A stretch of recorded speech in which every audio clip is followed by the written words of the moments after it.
So, 2024 is almost over and man, what a year this was. Incredible releases from some of my favorite artists and a historic rap feud. What a satisfying year it was after the bleakness that was 2023. But now that we're coming to a close on 2024, what albums do we know for certain that are dropping in 2025? Will it be as stacked as this year? That's what we'll be discussing today. But before we start going into next year, 2024 still has some gas in the tank. After 31 years, we're finally getting a new Snoop album entirely produced by none other than the GOAT producer himself, Dr. Dre. The album's called Missionary. Yes, because we're switching it up from Doggy Style. It's like, look, the name is clever in that sense, but anyway. Fuck what anybody says, this is a huge deal. Getting new music from Dre in any capacity is an event in itself, and the fact we're getting a second album entirely produced by him in the same year is incredible. The first being Casablanca by Marsha Ambrosius, which released in July. Missionary has an insanely unique feature list, but what's most intriguing is the fact we're finally getting a song with M, 50, Dre, and Snoop titled Guns and Smoke. That song alone has me hyped beyond belief. And guess what? We're getting the album this Friday the 13th. Now, I don't want to cause any alarms, but there's also a chance Cardi decides to fuck around and drop I Am Music before the year ends, especially considering that he is slated to perform the album at Rolling Loud Miami on December 15th. But again, it's Cardi. He might not even show up for that performance. But if the drop does happen, then you know we are in for a moment, and this will be so funny to witness. Y'all want me to try the album this year or January? This year.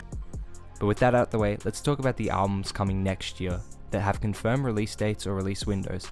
And surprisingly, they're all in January. We don't really know anything past that, but let's get right into it. By the looks of things, the first album we'll be receiving in 2025 is Lil Baby's Wham on January 3rd. It's been a minute since Baby dropped It's Only Me, an album which left many fans disappointed, and hopefully the time he's taken off was to craft an album that will actually please his fan base. But I think the most exciting part of this release is the fact we'll be hearing a new Thug feature, the first piece of music we'll hear from him since his release from prison. That should be a moment. The album is also slated to feature Travis Scott, Future 2 Times, 21 Savage, Rod Wave, and Glorilla. 2 weeks after, we have something truly unexpected, and that's the official release of Mac Miller's Balloonerism. This album was recorded during his Faces era, with Mac always intending to release the project at some point, going as far to commission official artwork for it. Versions of it have been leaked for a little bit, but I've never heard the project and will be waiting for this official release to do so. The song in the teaser sounds absolutely beautiful, and from what I've read, the album is extremely unique and dark, which is supposedly why it never dropped, as these factors caused resistance from his label at the time. It's also supposedly slated to feature SZA, and I'm insanely excited for this release. A week after this, we'll witness what is likely to be one of the biggest releases of the entire year, and that is none other than Hurry Up Tomorrow by The Weeknd on January 24th. This rollout, while a little dragged out, has proven itself to be nothing but masterful. This date has seemingly been in the tuck for years, as in case you didn't know, on January 25th, a day after the album drops, all the planets will align and be visible in the sky.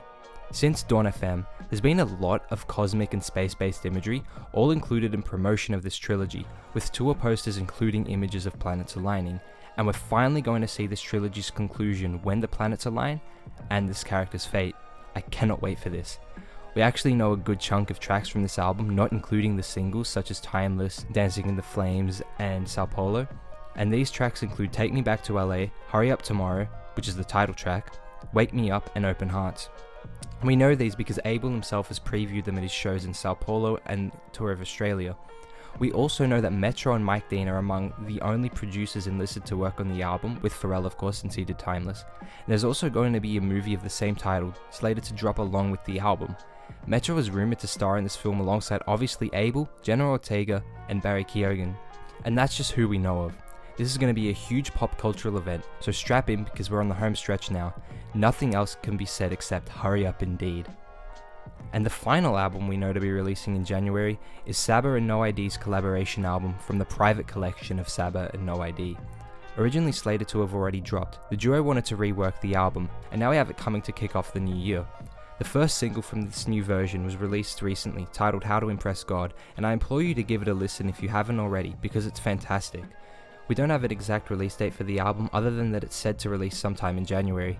Saba has been one of the most consistent rappers of this past decade, and No ID is a fucking legend and one of the best producers ever, so I think this is something we should all be excited about. And these are the albums that we know are 100% releasing next year. But Bully, Don't Be Dumb, and J. Cole's It's a Boy are all expected to drop sometime next year, unless some of these guys decide to fuck around and drop now, which I wouldn't be opposed to. But yeah, that's just what we know of. Let me know what albums you guys are excited for. Did I miss anything? Let me know below. Thank you so much for watching. Please like and subscribe, and turn on notifications so you don't miss any more videos. I'll see you in the next one. Bye.